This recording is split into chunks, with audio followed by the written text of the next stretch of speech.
श्री राम जय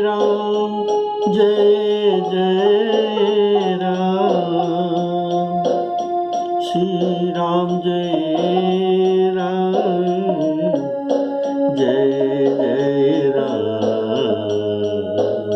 श्री राम जय राम जय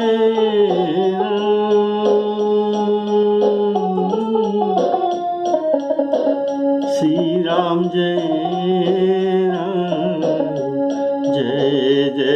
राम। श्यावर रामचंद्र की जय। आदरणीय श्रोताओं को सप्रेम राम। श्री राम कथा तो आप सभी का स्वागत है। बोलिए श्यावर रामचंद्र की जय। विभीषण रावण सभा में पहुंचता है। तब ऐसा अवसर था कि रावण ने अपना मंत्रियों से सब मंत्रणा सुना, लेकिन उनका मन को ये नहीं भाया। इसी समय विभीषण जी वहाँ पहुँचते हैं और रावण को प्रणाम कर आज्ञा पाकर आसन में बैठते हैं और रावण उनको क्या करना है ऐसा जब पूछ रहा है, क्योंकि श्री राम जी समस्त सेना सहित आकर सागर के उस पार आकर ठहर गए। इस अवसर पर हमको क्या करना चाहिए, तुम उचित सलाह दो। तो इस पर विभीषण कहते हैं कि हे गोसाई, जो व्यक्ति अपना कल्याण, अपना सुंदर जस, सुमति, सुभगति और अनेक प्रकार के सुख चाहे, ये परस्त्री के ललाट को चौथे की चंद्रमा की तरह देखना त्याग दे। अर्थात परस्त्री का मुख देखने से कलंक लगता है।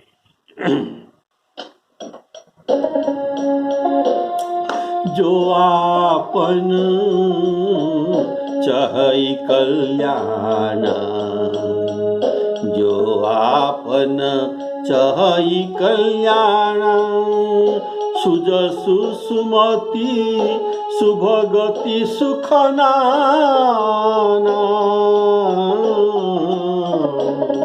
सो पर नारी लीलार गोसाई, तजऊ चौथी के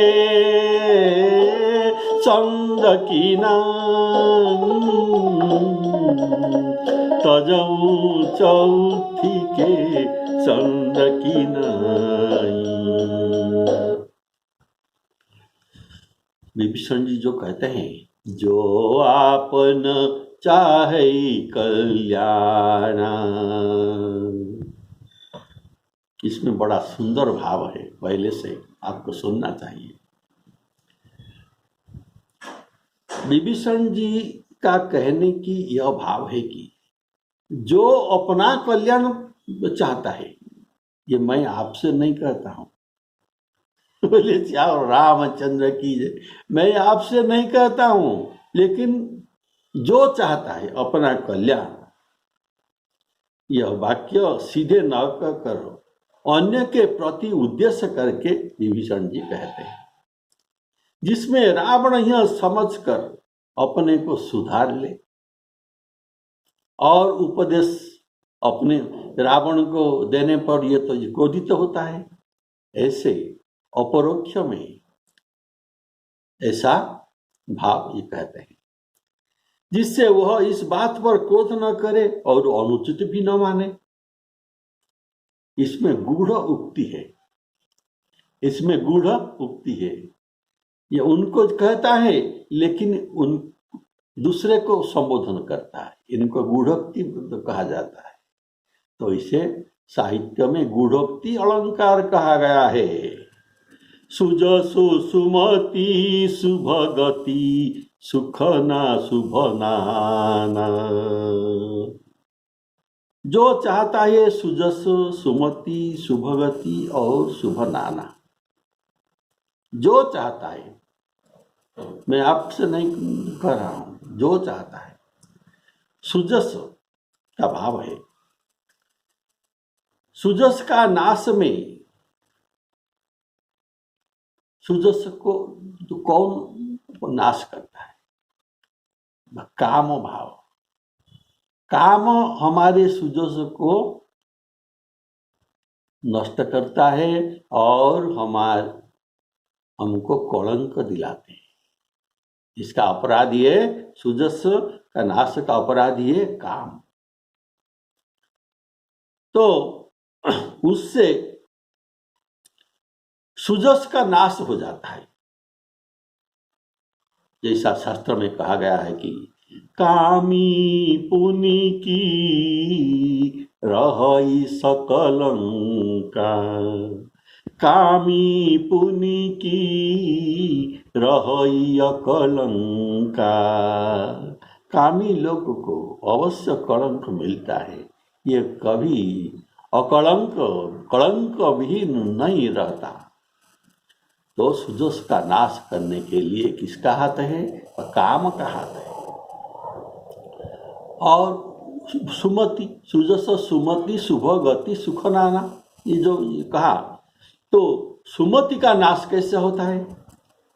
जैसे नारद मुनि प्रसंग में वर्णित है कि मुनियति विकल मोहमती नाठी, मनि गिर गई छूट जनु गांठी। ये विकल हो गए, अर्थात विश्व मोहिनी प्रभु के गला में चरणमाला वर्णमाला डालने पर नारद जी वहां जो वर्णमाला को चाहते थे, ये विकल हो गए। ये किसका प्रभाव है? ये भी काम का प्रभाव है। इससे बुद्धि भी भ्रष्ट हो जाता है। मोहमती नाटी, इनके बुद्धि में मोहग्रस्त हो गए, बुद्धि को मोहग्रस्त कर दिया था। कौन? काम। काम सुजस को नष्ट करता है और काम सुमति को भी नष्ट करता है, सुंदर बुद्धि को, और शुभगति का भी नष्ट करता है। शुभगति, शुभगति जिसका परम गति होता है, जिनका अगले माने भविष्यत मंगलमय होता है, इसको शुभगति कहता है। इसको भी काम नष्ट करता है। शुभ गति पावकी परतीय गामी, पर स्त्री को जो गमन करता है, इसका कभी शुभ गति नहीं मिलता। इनका फ्यूचर भविष्य तो नष्ट हो जाता है। तो शुभ गति का नाश भी काम के द्वारा होता है, सुजस का भी नाश काम के द्वारा होता है, और सुंदर बुद्धि का नाश भी काम के द्वारा होता है। इसीलिए और नाना सुखों का नाश हो जाता है। कैसे? ये श्री राम जी के श्रीमुख का वाक्य है कि अवगुण मूल शूल प्रद प्रमोदा सब दुख खानी। प्रमोदा अर्थात स्त्री के ऊपर कामासक्त होने से ये सब दुख का खानी है। बोलिए सियावर रामचंद्र की जय। विभीषण जी ने जो कहा, जो आपन चाहे कल्याणा, सुमति सुजस सुमति शुभगति सुख नाना, ये पांचवा है। चार आपने सुन लिया, ये कल्याण अर्थात भलाई का नाश हो जाए। कल्याण अर्थात भलाई का नाश होता है। जैसे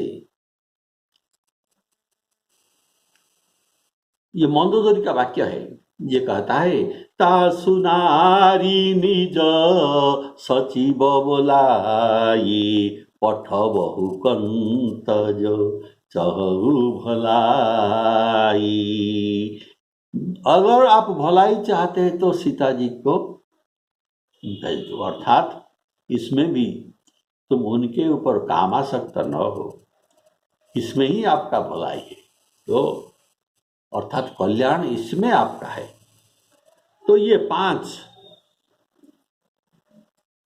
पांचों का नष्ट करने वाले काम अर्थात परस्त्री है। परस्त्री ही इस पांच को नष्ट करता है। अर्थात विभीषण जो वाक्य कहा कि जो आपन चाहे कल्याणा, सुजसु सुमति शुभ गति सुख नाना, इससे यह अंतर्निहित भाव है कि क्या है अंतर्निहित भाव? ये रावण को उद्दिष्ट करके ये कहते हैं, इसलिए अंतर्निहित भाव जो गूढ़ोक्ति अलंकार कहा जाता है। भाव है कि सो पर नारी, सीता जी पर नारी है, लीलार गोसाई, लीलार अर्थात ललाट को, तजऊ चौथी के चंद्र की नाई,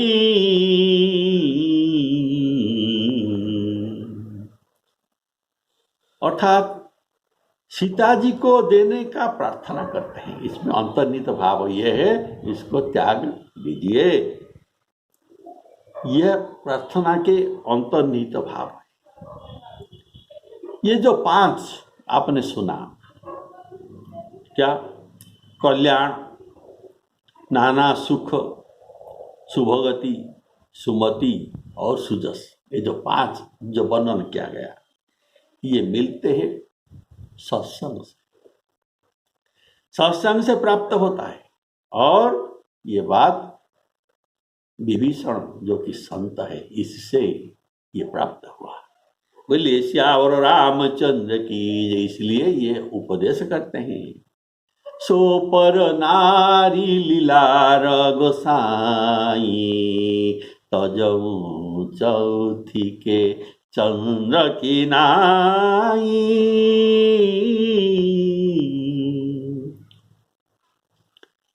क्योंकि अन्य तिथि के चंद्र दर्शन त्याज्य नहीं है, देखना चाहिए, लेकिन चौथी के चंद्र को देखना नहीं चाहिए, ऐसा विभीषण कहते हैं। अन्य तिथियों में देखने से कोई खराब नहीं, लेकिन चौथी के चंद्र को देखना नहीं चाहिए। और परनारी लीलार न देखने को कहा गया, परनारी लीलार न देखने को कहा गया, अर्थात विवाहिता नारी के लीलार को, मुख को आप देख सकते हैं। अपना स्त्री जिसको विवाह किया गया है,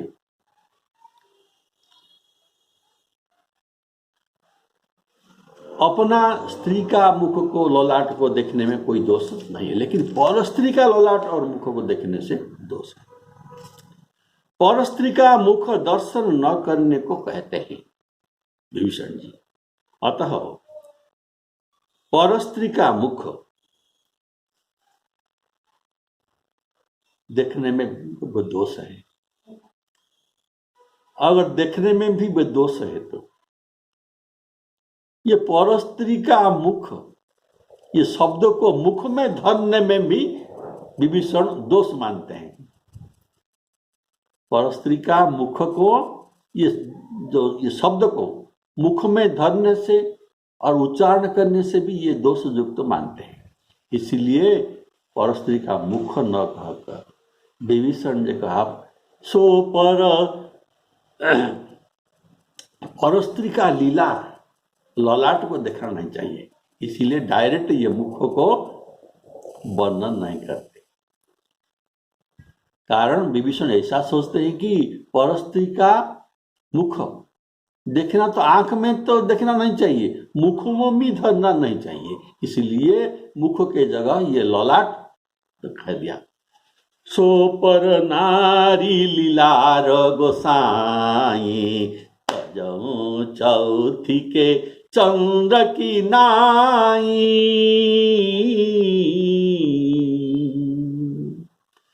तो विभीषण रावण को गोसाई संबोधन करता है। गोसाई का भाव, आप राजा है, आपको चाहिए कि जो परस्त्री का हरण करे उसे दंड देना चाहिए, और आप तो स्वयं ही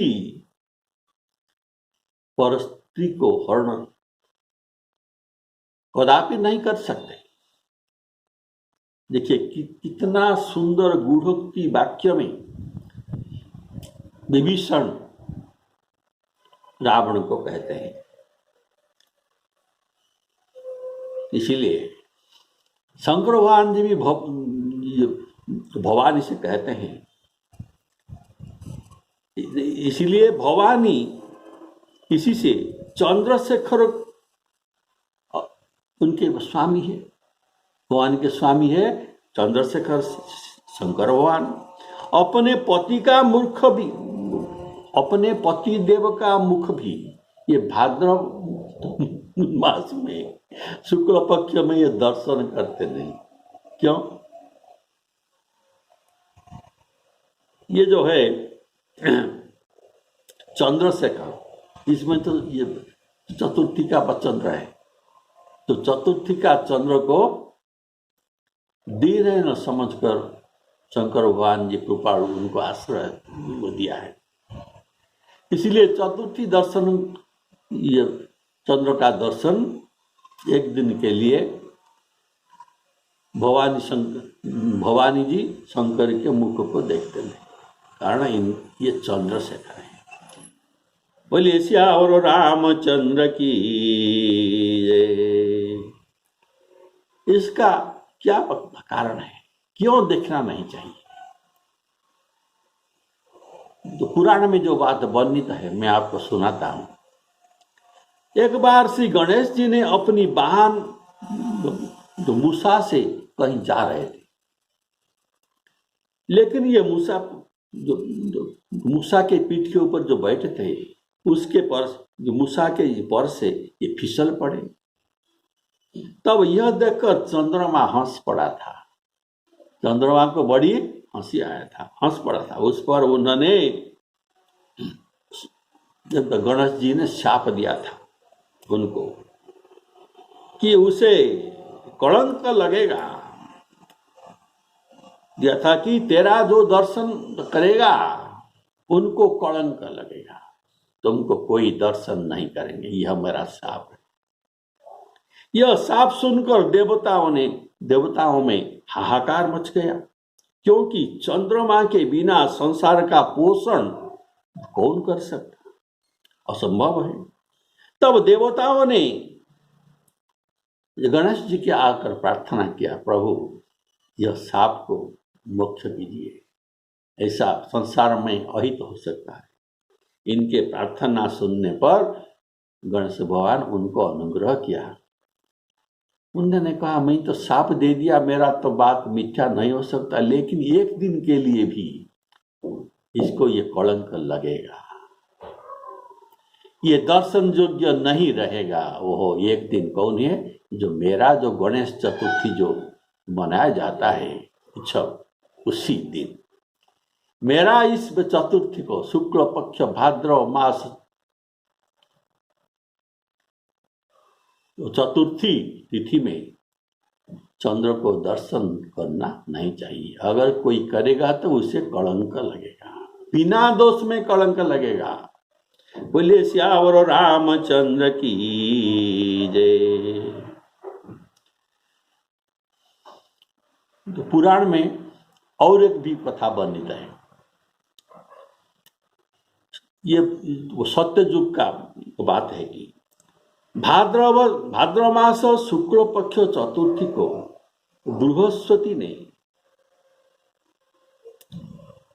तारा को, चंद्रमा को तारा के साथ व्यभिचार करते हुए देखा। बृहस्पति ने चंद्रमा को अपने पत्नी तारा, जो बृहस्पति की पत्नी है तारा, और चंद्रमा थे उनका शिष्य, ये गुरु पत्नी, ये गुरु पत्नी के साथ तारा के साथ व्यभिचार कर रहा था। उसी दिन भाद्र शुक्ल पक्ष था। तो देखकर उनको शाप दे दिया था कि आज की रात के तेरा मुख पतित रहेगा, तुमको कोई नहीं देखेगा, तेरा मुख दर्शन योग्य नहीं रहेगा, जो कोई देखेगा उसे बिना अपराध से कलंक लगेगा। बोले श्यावर रामचंद्र की जय। और भी जो कथाकार कहते हैं कि इसी तिथि में अहल्या के साथ व्यभिचार करने के लिए इंद्र आए थे और इंद्र को चंद्रमा सहायता की थी, इसीलिए इस तिथि को चंद्र दर्शन त्याज्य है। बोले श्यावर रामचंद्र की। श्रीमद् भागवत में भी यह कथा आता है कि भगवान कृष्णचंद्र जी वो चौथ के चंद्रमा को, इस भाद्रपद शुक्ल पक्ष चंद्रमा को देखा था। तो इनको भी मिथ्या कलंक लगा था, और ये मिथ्या कलंक प्रसंग समंतकमणि वृत्तांत में, समंतकमणि चोरी की प्रसंग में ये बात भागवत में, श्रीमद् भागवत में वर्णित है। बोले श्यावर रामचंद्र की। अर्थात भगवान श्री कृष्णचंद्र को भी ये दोष लगता है, तो हम जैसे मनुष्य उनको भी लग जाता है, लगना कोई बड़ी बात नहीं। तो अगर कोई भूल से दर्शन करेगा तो क्या किया जाए? तो इसका प्रायश्चित कैसा होगा ना, उसी अध्याय को भागवत से श्रवण करना। जो समंतकमणि चोरी वृत्तांत था उसी को कानों में श्रवण करने से ये पाप नहीं लगेगा और मिथ्या कलंक भी नहीं लगेगा। बोलिए श्यावर रामचंद्र की। तो इसीलिए ये कहता है, अगर कोई भूल से भी देखेगा तो चंद्र को इसी तिथि में, तो उनको कलंक लगता है। ऐसे कोई अनजाने में भी अगर कोई परस्त्री को के मुख को देखेगा तो उसे कलंक लगेगा, और जो जानकर उसे जान समझकर उनको घर ले आया, उनका हरण किया, तो उनका क्या हो सकता है। तो इसलिए विभीषण का कहा, तजऊ चौथी के चंद्र की नाई। यह कहने का भाव कि चंद्रमा कैसे सुंदर है, कितना स्वच्छ और नेत्र को सुख देने वाले होने पर भी परस्त्रीगामी होने के कारण वह सुजस आदि से, सुजस सुख जो कहा गया, इस वो सब से, ये पांचों से ये वंचित रह गए। बोलिए श्यावर रामचंद्र की। आज भी उनके जो कलंक है जो धोया नहीं जा सकता। तो बुद्धिमान ने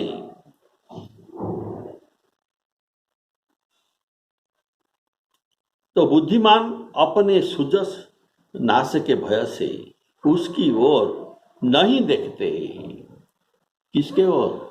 परस्त्री के ललाट के ऊपर, मुख के ओर। ऐसे ही परस्त्री का मुख का दर्शन का फल होता है। यह विधान है कि बोलिए श्यावर रामचंद्र की जय।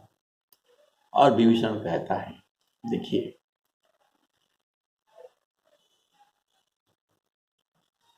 आपने सुना भगवान कृष्णचंद्र को भी ये दोष लगा था, और यहाँ विभीषण कहते हैं जो 14 भुवन के स्वामी है, 14 भुवन अर्थात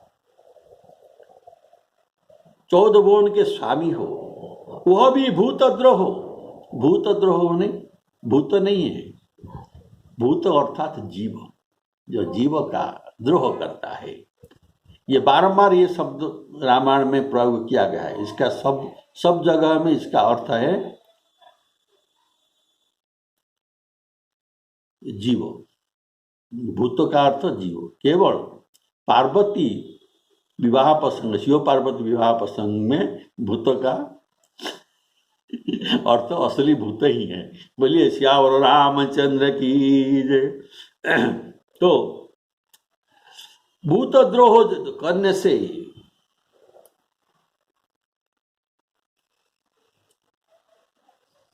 बोलिए श्यावर रामचंद्र की जय।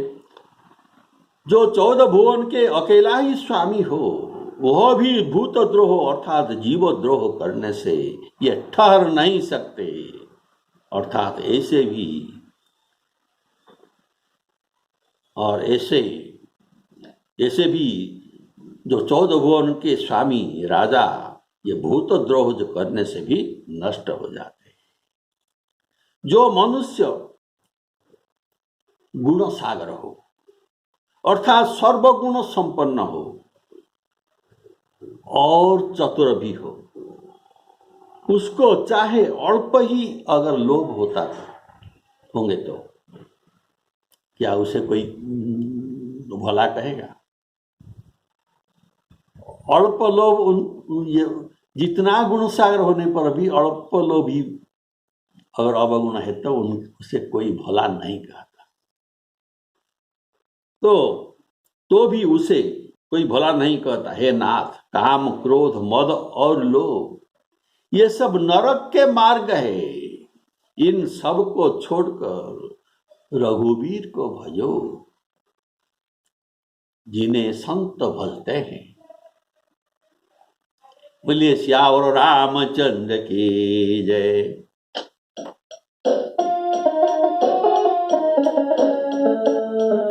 चौदह भुवन एक पति होई, 14 भुवन एक पति होई। भूतद्रोह तिष्ठई नहीं सोई, गुण सागर नागर चतुर। गुण सागर नागर नर जेऊ, अड़प लोभ भल कहई न को।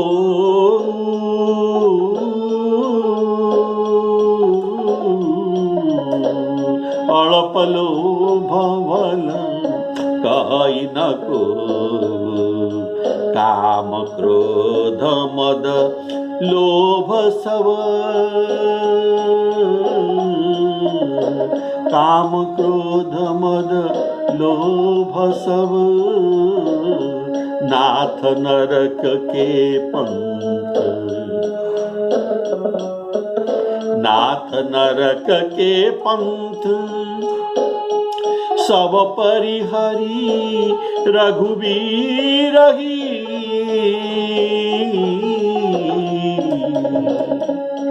सब परिहरि रघुवीर ही।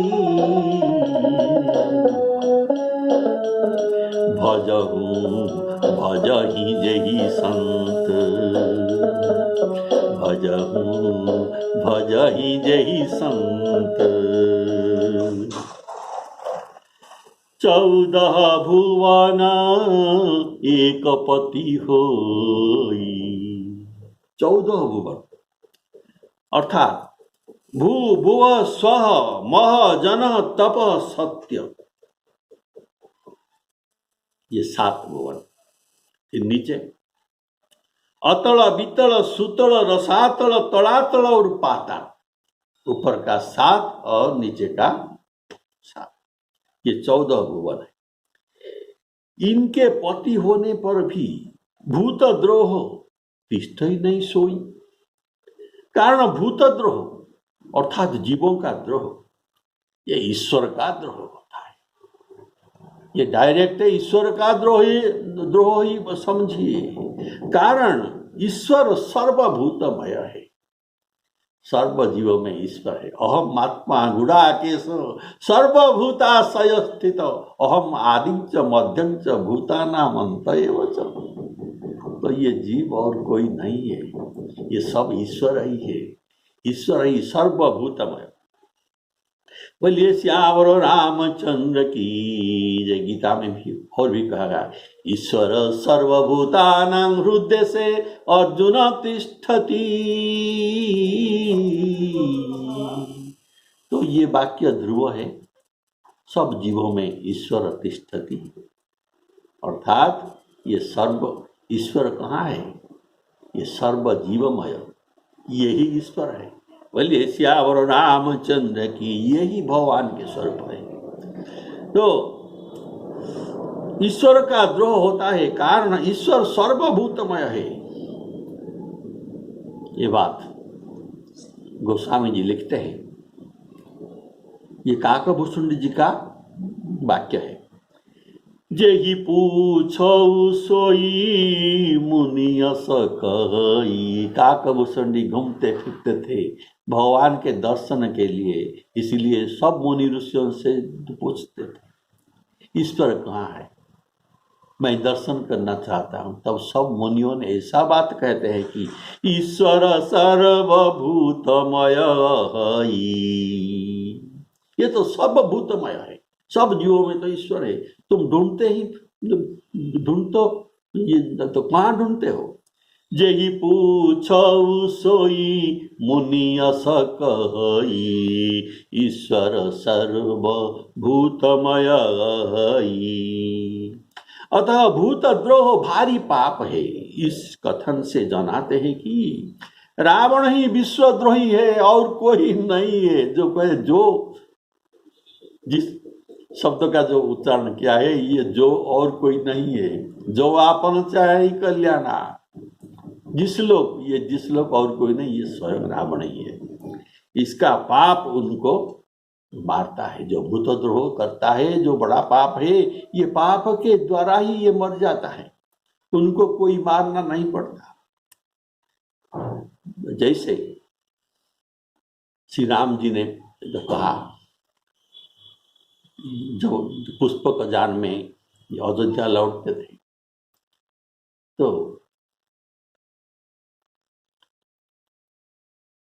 सीता जी राम जी को जो कहते हैं